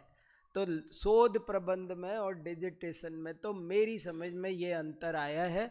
आपको कुछ आया हो तो और जोड़ सकते हो। एक बात। दूसरा पूछा था क्या, पीयर रिव्यूड जर्नल और शोध पत्र। देखो ये अंतर है, पीयर रिव्यूड जर्नल को थोड़ी ज्यादा मान्यता मिल जाती है। ये बिल्कुल जैसे सेशन कोर्ट और हाई कोर्ट में अंतर होता है। क्या अंतर होता है सेशन कोर्ट और हाई कोर्ट में? सेशन कोर्ट में एक जज फैसला देता है और हाई कोर्ट में बेंच, कम से कम 3 जजों की बेंच होती है, वो फैसला देती है। समझ में आया? एक के निर्णय में और तीन के निर्णय में जो अंतर आना चाहिए। जैसे मान लो मेरे को एक ग्रीन पार्क कोर्ट में जज बना दिया, तो वहां पर तीन जज नहीं होंगे, वहां एक जज होगा और वही तथ्यों का परीक्षण कर करा करके फैसला सुना देगा। और ऊपर की जज में क्या होगा, तो वहां कम से कम जूरी मेंबर्स होते हैं। और इसीलिए कई दफे आपने पेपर में पढ़ा होगा कि ये फैसला 2/1 से आया।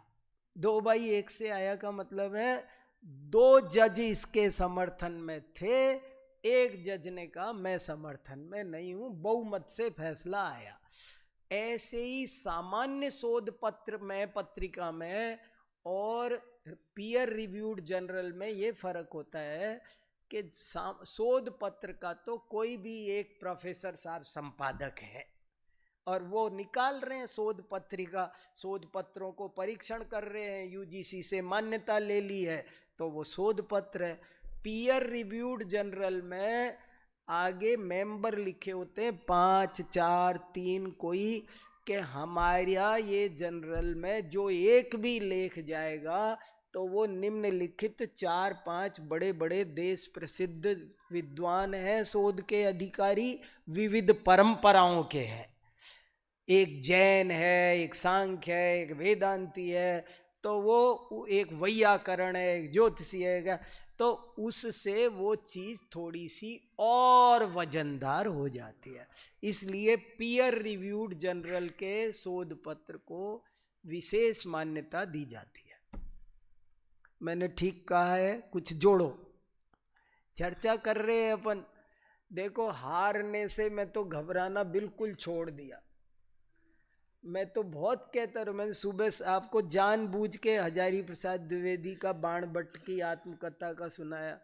जो आपकी प्रशंसा करे ना, खाली समझ लेना गड्ढे में धकेल रहा है वो। प्रशंसा करने वाले, ये सब शुरुआत में लॉलीपॉप दी जाती है उत्साहवर्धन के लिए, उत्साहवर्धन के लिए।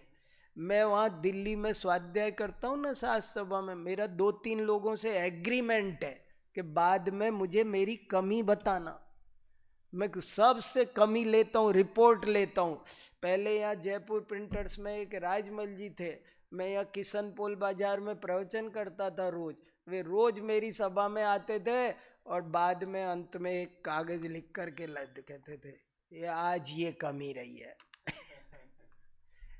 अरे ऐसे ही परिष्कार हो, जो हमारे दोषों को निकालता है उसका हमारे ऊपर बहुत उपकार है। जो दोष निकालने वाले से नाराज होता है, मैंने इसमें एक लेख लिखा है, ताड़ना का महत्व। बहुत बहुत फर्क पड़ता है। इसलिए सबसे बड़ी बात, शोध कार्य करने के बाद ही दिल बड़ा होता है, नहीं तो होता ही नहीं है। इसलिए शोध कार्य जरूर से जरूर करना चाहिए।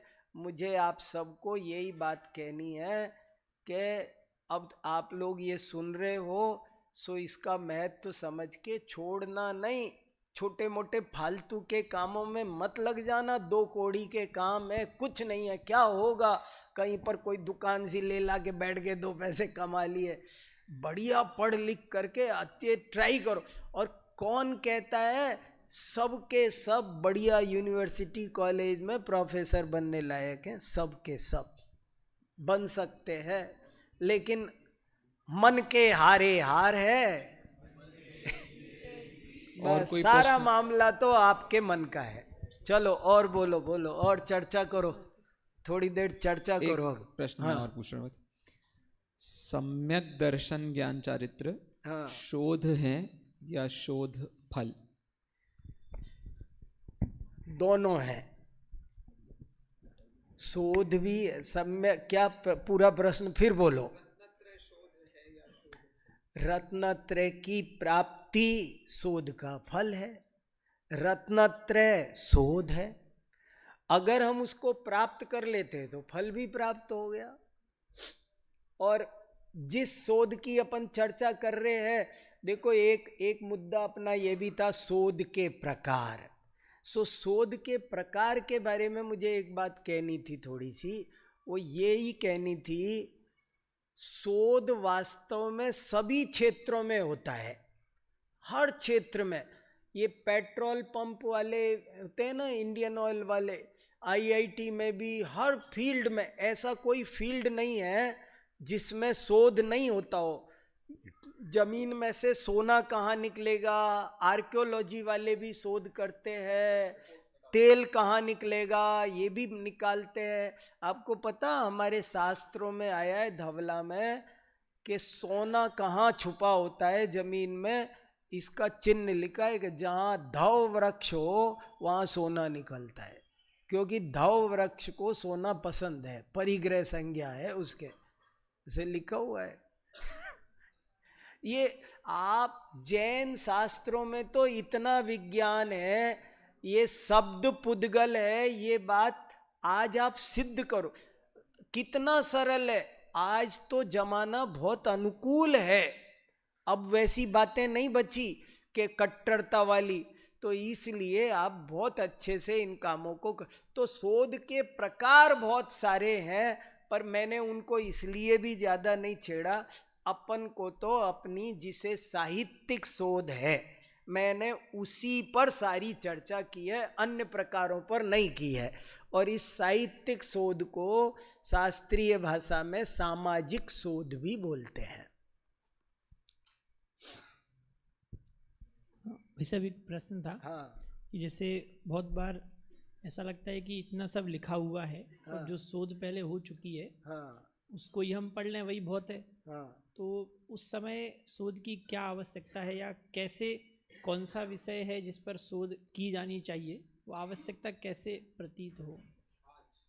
बहुत अच्छा, बहुत बढ़िया प्रश्न है, समझ में आया प्रश्न। प्रश्न ये है कि बहुत सारी शोध हो चुकी है, तो सही है, हम उनको पढ़ करके उनको पुष्ट करें। नंबर एक, अभी कहा था ना कि शोध से क्या क्या लाभ है, ज्ञात तथ्यों की पुष्टि करें। पहले तो जब आपको कोई रिसर्च करके कोई बात समझा रहा है तो आप उसको पुष्ट करें, और आपके मन में फिर कोई शंका और जिज्ञासा बची रह गई है कि इसमें ये कमी रह गई है, तो आप फिर शोध आगे करें। और प्रश्न है कि शोध के विषय कैसे चुने। वास्तव में शोध का विषय, अब ये थोड़ा लंबा विषय, मेरे ख्याल से इस पर तो कोई एक व्याख्यान होगा कि शोध का विषय कैसे चुने। शोध का विषय चुनना आदि पीएचडी कर लेना है, विषय चुनना ही, विषय चुनना, क्या विषय चुनना, वो विषय चुनना चाहिए जिस पर शोध नहीं हुई है, जहां कोई शंका बाकी रह गई है, अथवा और बहुत क्लियर कट होना चाहिए। और मैं एक बात और कहता रहता हूं कि शोध का विषय वो चुनना चाहिए जिसमें हमारी रुचि भी हो और जिसमें हमारी गति भी हो। दो शब्द बोलता हूं, शोध का विषय ऐसा चुनना चाहिए जिसमें हमारी रुचि भी हो और गति भी हो। खाली रुचि से भी नहीं चुनना चाहिए और खाली गति से भी नहीं चुनना चाहिए। खाली रुचि से चुनोगे तो भी काम नहीं चलेगा, आपकी रुचि तो है। बहुत से लोग कहते हैं मेरी करणान योग में रुचि है, आता क्या है, गणित आती नहीं है, कभी कुछ पढ़ा नहीं है, तो क्या करोगे। मेरी न्याय में रुचि है, परीक्षा मुख पढ़ा नहीं है, तो कैसे करोगे। नहीं, मुझे सिद्धि विनिश्चय पे काम करना है। भैया सिद्धि विनिश्चय पे काम बाद में कर लेना, पहले परीक्षा मुख पढ़ लो। तो एक तो रुचि होनी चाहिए, दूसरा गति होनी चाहिए। थोड़ी बहुत आपको वो विषय, गति समझे, थोड़ा उस विषय में अवगाहन होना चाहिए, वो थोड़ा बहुत आता हो। आता नहीं होगा तो भी नहीं कर पाओगे, और आता है पर रुचि नहीं है तो भी नहीं कर पाओगे। रुचि और गति हो, क्लियर कट, एक इम्पोर्टेंट विषय हो ऐसा कोई लेकर के थोड़ा गाइड के साथ परामर्श करके 4 साथियों से पीयर रिव्यूड, शोध का विषय पीयर रिव्यूड होना चाहिए। 5 लोगों से पूछो, 10 लोगों से पूछो, पूछ करके नोट करो क्या क्या है, ये हो सकता है, ये हो सकता है। 10 विषय नोट करके ला। मैं कई दफे ऐसा कहता हूँ, कोई पीएचडी करने आए तो उससे कहता हूँ तुम 10 विषय लिख कर लाओ कागज पर, तो पता चल जाता है। इसलिए शोध का विषय सावधानी पूर्वक चुनना चाहिए।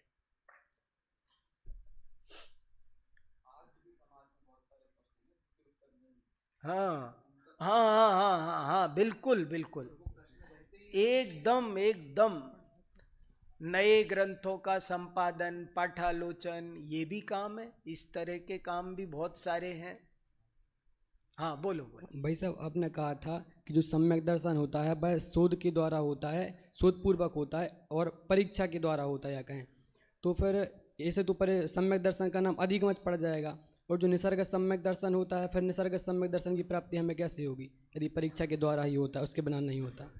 देखो ऐसे है, चाहे अधिगमज हो चाहे निसर्गज हो, दोनों ही सम्यक दर्शन वास्तव में परीक्षा करके स्वयं निर्णय करने से होते हैं। यूं तो मैंने सोचा था कि तुम क्या प्रश्न पूछ रहे हो, मुझे क्या लगा, मुझे लगा तुम कह रहे हो कि एक आज्ञा सम्यक्त भी तो होता है, ऐसे मैंने सोचा, क्योंकि वो उसके साथ तो टकराता है, वहां जा रहा था। लेकिन ये प्रश्न तो तुम्हारा बहुत सरल है, और वो सरल इसलिए है कि निसर्गज और अधिगमज में तो सिर्फ इतना सा अंतर है कि वर्तमान में उपदेश मिले तो अधिगमज, और पूर्व में मिला हो तो निसर्गज। लेकिन मैंने इतना इसीलिए बताया कि बिना परीक्षा के श्रद्धान को अश्रद्धानवत जानना। और टोडरमल जी ने ये लिखा है कि औरों से तो भला है, लेकिन अभी काम हुआ नहीं है। जुत्ती विरही दादो प्रमाणानुसारित अवगमादो, ऐसे वाक्य आया है जय धवला में, कि वो युक्ति पूर्वक निर्णय नहीं करता है ना, इसलिए कहा शोध से सम्यक दर्शन होता है। इसका अभिप्राय समझ गए ना आप सब लोग अच्छे से। शोध से सम्यक दर्शन होता है, इसका मतलब क्या, तत्व को ठीक से स्वयं समझने पर सम्यक दर्शन होता है, ये अभिप्राय है। भाई साहब, शोध पत्र में संकलनात्मकता गुण है या अवगुण? क्या फिर? हाँ गुण है। शोध में संकलनात्मकता भी, सामग्री का संकलन करने की भी एक कला है, और तत्संबंधी सामग्री को कहाँ कहाँ से खोज के संकलन करना, ये गुण है। लेकिन वो संकलन का भी दिशा होनी चाहिए, ऐसे नहीं कि कुछ भी संकलन कर लिया। इसीलिए हमेशा शोध के लिए एक गाइड की जरूरत पड़ती है थोड़ी सी। शोध निदेशक की व्यवस्था इसीलिए बनाई है कि जब आप मेहनत कर रहे होते हैं ना, वहीं पर गाइड बोल देता है, देखो देखो दिशा भटक रहे हो, इधर रुको, इधर करो, इसको इधर करो, ऐसे करो। तो संकलन होना चाहिए, लेकिन एक दिशा में सोची समझी रणनीति के तहत होना चाहिए। खाली संकलन का ढेर लगा देने का कोई अर्थ नहीं है।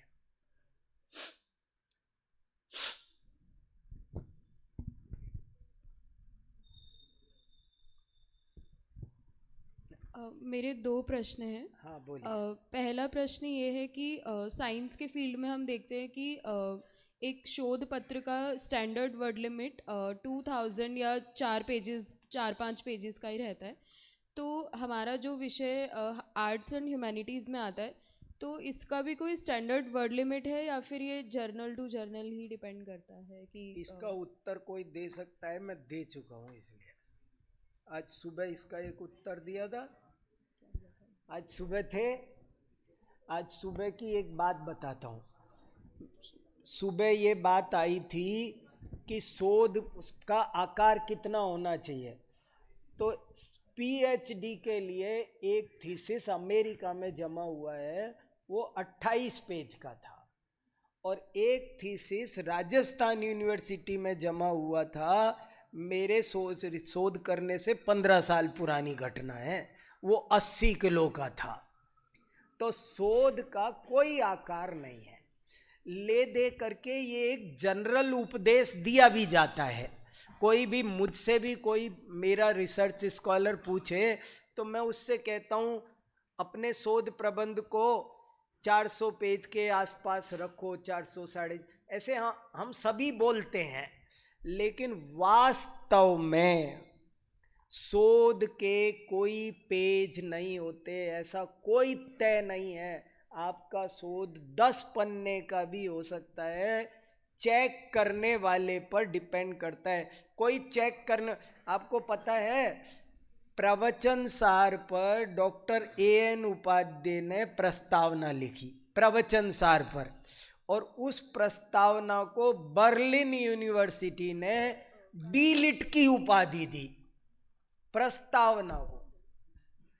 आपके शोध में दम होनी चाहिए, आपका शोध कितना दमदार है ये बड़ी बात है। वो कितने पेज का है इससे मतलब नहीं है, कितने पेज है इससे मतलब नहीं है, वो कितना दमदार है ये मतलब। और दूसरा ये प्रश्न है कि अभी का रिसर्च का क्या ट्रेंड है, मतलब कौन जैसे साइंटिफिक रिसर्च भी चल रही है, फिर सर्वे लेके भी चल रही है, और ऐसा भी कहा जाता है हमारे फील्ड में कि हम जैसे आपने भी सुबह बताया कि हम कुछ भी लिखें तो हमें प्रमाण देना पड़ेगा, तो हम अगर बहुत सारे रेफरेंसेस दें तो उसे भी अच्छा रिसर्च माना जाता है। तो अभी का क्या ट्रेंड है, किस टाइप का रिसर्च अच्छा माना जाता है? देखो साइंस, मैंने ये कहा था कि हमने अभी बोला था कि शोध के अनेक प्रकार है, मैंने केवल साहित्यिक शोध पर ही, ह्यूमैनिटीज वाले पर ही बात की है, साइंस वालों पर मैंने बात नहीं करी है, ये मैंने बोला एक बात। दूसरी बात ये है रेफरेंस लगाना चाहिए और हर बात का ही लगाना चाहिए, लेकिन किसी बात का नहीं मिले तो उसके लिए काम नहीं रोकना चाहिए, काम आगे बढ़ा दो और उसके रेफरेंस की वेट करो, मिलेगा, आगे मिलेगा। और एक जैसे मैंने कहा यह समय सार है, अब आप यह समय सार है, इसके तो 500 रेफरेंस लगा रहे हो एक ही लाइन के, और बाकी के सबके रेफरेंस, तो सबके एक दो मजबूत प्रमाण लगा दो। जैसे ये समय सार है, अब आपने उसको समय सार अमृत चंद्र ने कहा, जयसेन ने कहा, आपने दे दिया प्रमाण, बात खत्म। नहीं, बनारसी दास जी ने भी कहा, दादा ने भी कहा, उन्होंने भी कहा, उन्होंने भी कहा, और 500 जनों के लगा दिए कि इन्होंने समय सार कहा। तो इतने ज्यादा रेफरेंस की जरूरत नहीं है, केवल वो हमारा तथ्य पुष्ट हो जाए इतना प्रमाण देना जरूरी है। बिल्कुल प्रमाण नहीं दे वो ठीक नहीं होता है, पर हर बात का एक एक दो दो प्रमाण दे देना चाहिए, ये मैं कहना चाह रहा हूं। भाई साहब, रेफरेंस की स्ट्रेंथ नाम की भी कोई चीज़ होती है क्या? मतलब हाँ, जैसे मैं एक प्रमाण दे रहा हूँ, हाँ, अब मैं जिस प्रमाण को प्रस्तुत कर रहा हूँ उसकी प्रामाणिकता की स्ट्रेंथ जरूर होती है, तभी तो ऐसा लिखा है। प्रश्न था कि प्रमाण दिया है वो भी कुछ सबल दुर्बल होता है क्या? तो सुबह एक पंक्ति सुनाई थी, विरुद्ध नाना युक्ति प्राबल्य दौर्बल्यावध। जरूर होता है। जैसे मान लो रामचरितमानस में लिख दिया कि रामचंद्र जी दिवाली के दिन अयोध्या आए, आज किसी रामायण में लिख दिया, आज किसी ने 100 साल पुराना किस प्रमाण आपने बताया कि दीपावली पर रामचंद्र जी अयोध्या आए, लेकिन वाल्मीकि रामायण में लिखा है कि चैत्र शुक्ला पंचमी को आए, और ऐसे ऐसे उन्होंने, और 3 प्राचीन संस्कृत प्राकृत ग्रंथों में मिल गया।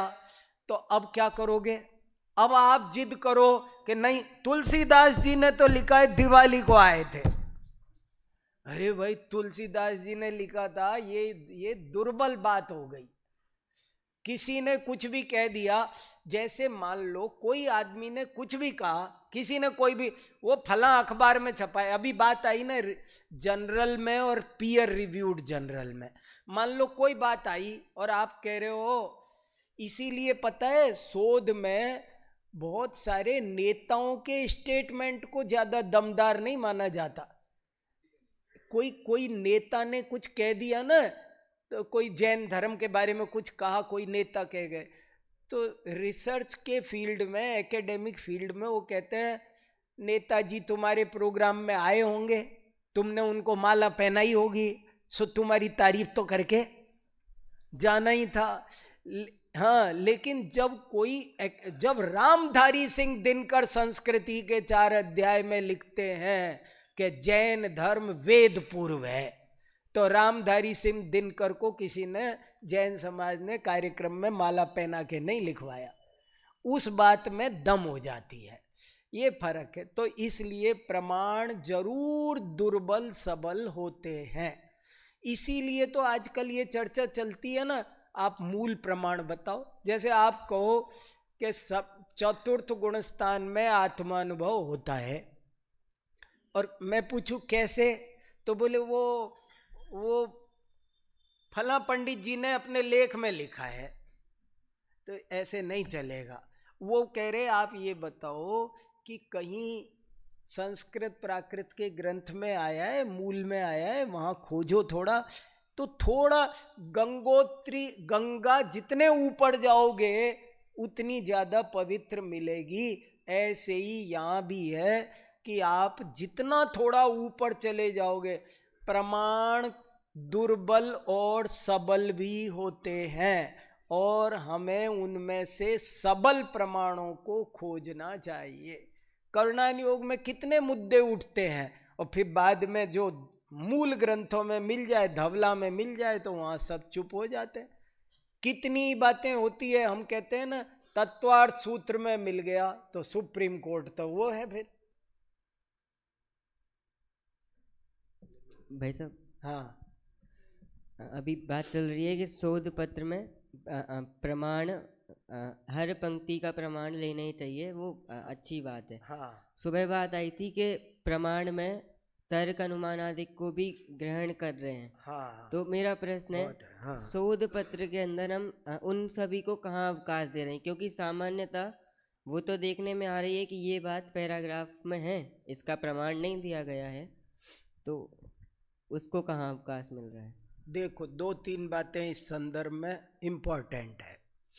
एक बात तो मुझे ये कहनी है कि लिखते जाओ, बस तुम्हें सब अपने आप आ जाएगा। पहली बात तो मुझे ये कहनी है कि तुम को कितना भी पूछो समाधान नहीं होगा।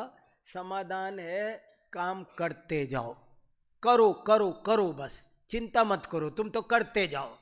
अपने आप थोड़े दिन बाद में अपना आत्मा ही अपना गुरु है, तुम्हें खुद पता चल जाएगा, अपने आप सब आ जाएगा, तुम्हें मुझे पूछना नहीं पड़े। एक उत्तर तो मेरा ये है। दूसरा उत्तर ये है कि जो हर लाइन का प्रमाण लगाओ, उसका उत्तर ये है कि कम से कम जो चीज थोड़ी सी भी विवादास्पद हो सकती है, जो चीज जरूरी, जितने ज्यादा रेफरेंस बातों के, कितनी बातें जनरल है तो वो सर्वमान्य है, तो उनको इग्नोर कर सकते हो। हालांकि उनके भी प्रमाण मिल जाए और लग जाए तो माना जाएगा कि बंदा दमदार है, हर चीज का उसने प्रमाण लगाया। लेकिन ना लगे तो जो भी बात जरा सी भी मतभेद पूर्ण हो, अविसंवादी ज्ञान का नाम प्रमाण है। तो जिसमें भी विसंवाद उत्पन्न होने की संभावना हो, वहां पर प्रमाण नथी करना चाहिए। तीसरी बात, 2 बात कह दी, तीसरी बात और इम्पोर्टेंट कि यद्यपि प्रामाणिकता में प्रमाण का अर्थ मैंने सब प्रमाण लिए हैं, और शोध पत्र में केवल पुस्तकों के प्रमाण ही नहीं चलते, वास्तव में युक्ति भी चलती है। अनुमान भी चलता है, सब प्रमाण चलते हैं। लेकिन फिर भी फिलहाल कम से कम जिसे सरकारी स्वीकृति है, जिसे शोध जगत में मान्यता है, वो ये है कि आप कम से कम साहित्यिक साक्ष्य तो देते जाओ।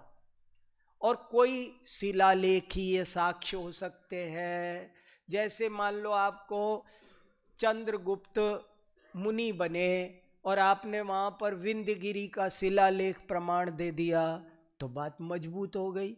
भारत देश का नाम भारत, खारवेल शिलालेख का प्रमाण दे दिया।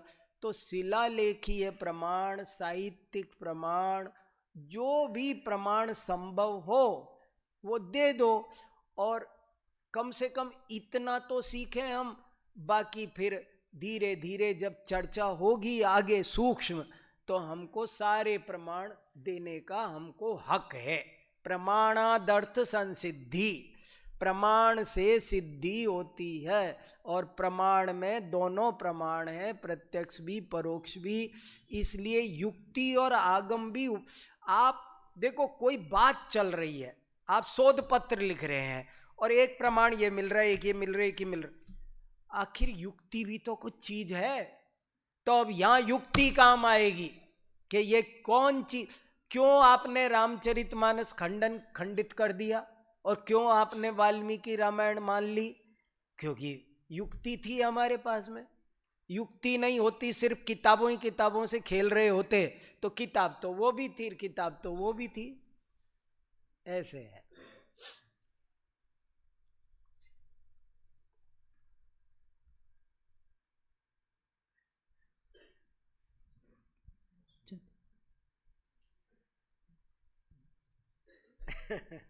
बहुत बहुत धन्यवाद आदरणीय भाई साहब का। विगत 2 सत्रों में शोध क्या है, शोध क्यों करें, कैसे करें, शोध करने से हमें क्या लाभ होगा, शोध के पात्र कौन कौन हैं, इन सभी विषयों पर बहुत ही मंथन और विचार विमर्श किया गया। बहुत ही आनंद सबको आया। अभी 2 सत्रों का लाभ हमें मिला है, लेकिन फिर भी आप लोगों के जो भी प्रश्न हैं वे हम भाई साहब को बाद में भी प्रेषित करेंगे और उनके समाधान हमें समय समय पर प्राप्त होंगे। एक बहुत महत्वपूर्ण बात भाई साहब ने अंत में कही कि इन सभी विषयों को बहुत अच्छे से समझने के लिए सबसे अच्छा तरीका है कि आप स्वयं शोध कार्य करें। और जैसे जैसे आप स्वयं शोध कार्य करेंगे तो सभी प्रश्नों के समाधान आपको सहज में ही मिलेंगे। तो ऐसा बहुत ही मार्मिक व्याख्यान का लाभ हमें आदरणीय भाई साहब के माध्यम से मिला। सभी कल्तोध्वनि के माध्यम से ये सबका स्वागत करेंगे।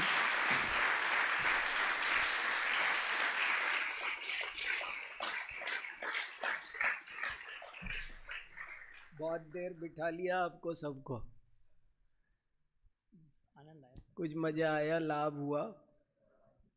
पढ़ो लिखो। मैंने बहुत प्यार से अपना भाई, गुरु भाई हो ना तुम सब मेरे, और कहीं इतने प्यार से बात नहीं कर सकता जितने प्यार से अधिकार से तुमसे कर सकता हूँ। मैं सबको बहुत बड़ी उम्मीदों से देख रहा हूँ, मैं बहुत अच्छी आंखों से देख रहा हूँ। मैं बहुत अच्छे विद्वान बनो। बहुत बहुत बड़ा काम है, कंधों पर अपनी जिम्मेदारी का एहसास करो और वो काम करके दिखाना है वो, और कर सकते हो। कुछ भी नहीं है, थोड़ा सा मन कमजोर है बस, और कुछ नहीं है। मन को थोड़ा सा बड़ा करो। I is always capital, my way is highway. चिंता मत करो, माई वे इज हाईवे, किसी की चिंता मत करो। हम जिस रास्ते चल रहे हैं ना, वो शानदार रास्ता है। चलो। आदरणीय भाई साहब के माध्यम से हमें निरंतर ही प्रेरणा मिलती रहती है। कार्यशाला में भी हम मतलब बहुत बाद में ही भाई साहब से निवेदन कर पाए, परंतु उन्होंने सहर्ष हमें स्वीकृति दी कि कोई बात नहीं, विद्यार्थियों के लिए अवश्य आएंगे। तो बहुत बहुत धन्यवाद आदरणीय भाई साहब का। अभी ये सत्र यहीं पर पूर्ण होता है। कल यहाँ से 3 सत्र संचालित होंगे।